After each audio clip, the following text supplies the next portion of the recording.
Hi everyone, I'm going to answer or try to a question that I always get asked. People often ring up and always ask, why isn't my son or my daughter, or why aren't I manoeuvring?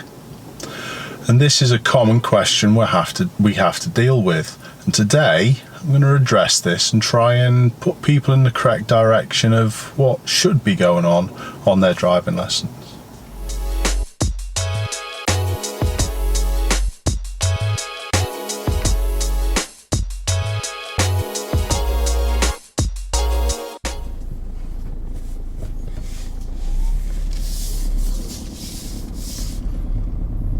So the question is, should we be manoeuvring early when we're learning to drive?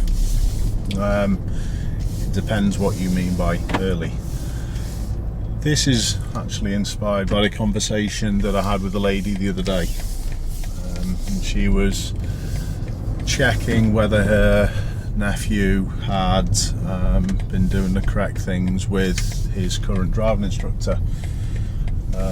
He'd had 20 hours and he'd not done much manoeuvring, and I assured her that that's perfectly natural and absolutely spot on. I've got no complaints whatsoever,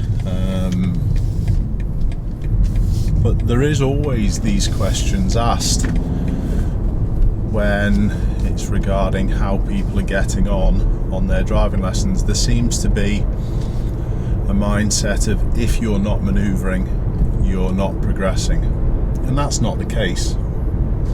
Things have changed a little bit over the last couple of years with how driving instructors should be doing things. It should be more client-centered. I'll talk about that in a little moment, but for many years, what we should really have been doing is teaching people how to drive and the skills how to manoeuvre, rather than the manoeuvre to... Hang on a sec, I'm just after... Wow, is that a queue for McDonald's?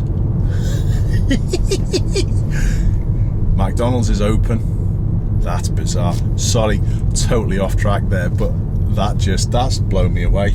First day McDonald's is open and people are queuing like that. Anyway, back to what I was saying. I've actually lost track. It's about when people should be manoeuvring. There's a mindset from people that if they're not manoeuvring, they're not progressing. Years and years ago, a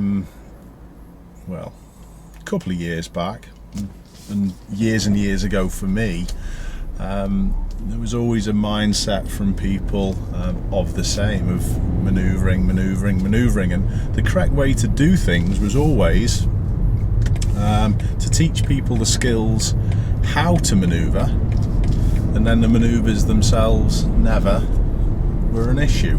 For example, the turn in the road, or the old 3-point turn used to be called, people used to teach that to teach people clutch control. Now, that doesn't make sense. If you're gonna teach clutch control, just teach clutch control. Get people on a hill, get them to move, pause with the correct use of feet, and then when they come to do a turn in the road, it's no issue.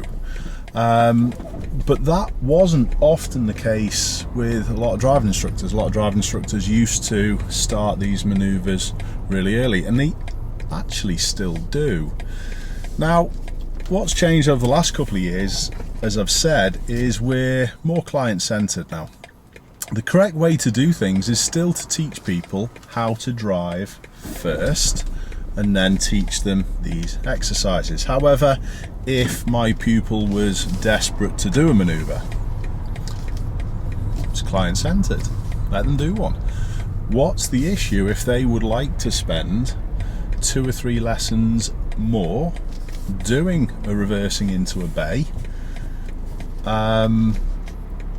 straight away, or quite early within their driving lessons? There's no issue with that. It's going to cost them more time and money, but there's no issue with that if that's what the pupil wants. But still, it's not the correct way to do things. People are obsessed for some reason about these manoeuvres. and just think the proportion of time that you're going to be manoeuvring on a test. We're asked nowadays to do one manoeuvre, maybe the emergency stop as well. It's not a manoeuvre, it's an exercise, but this manoeuvre would probably take you a couple of minutes to perform. Now your driving test is approximately 40 minutes, so a couple of minutes, that's 5% of the time of your test. So 95% of the time is driving, but for some reason people are wrapped up with these manoeuvres. So just to clarify, if your driving instructor hasn't taught you any manoeuvres, it could very well mean that they're doing things in the correct way, but if you're really desperate to start, if they're worth the salt, ask them, because they should be able to accommodate. However, my advice, get the driving done first. Driving, like I've said, is 95% of the test, so you don't really need to concentrate on the manoeuvres until you're ready. Even recently, it's not quite out yet, but I taught Erin how to do a turn in the road. I literally said to her, we're going to head off over there to the right curb, reverse back to this one and head off the other way, and that was it. Didn't even have to give her a massive briefing, but because now she's got the skills, she did it first time comfortably, and that's the mindset that you should always take. I hope this has been helpful. I hope it's been useful to stop parents and brothers and sisters and husbands and wives getting stressed over the person that they're ringing about, or even if it's ringing about themselves. You don't have to worry if you haven't manoeuvred. It could mean that your driving instructor's doing the correct things, but it also could mean, don't forget, that you're actually not brilliant at driving and it's going to take you a little while, but there's no issues with that whatsoever. Concentrate on your skills, the manoeuvres will just fall into place. Hope to see everyone soon. Take care.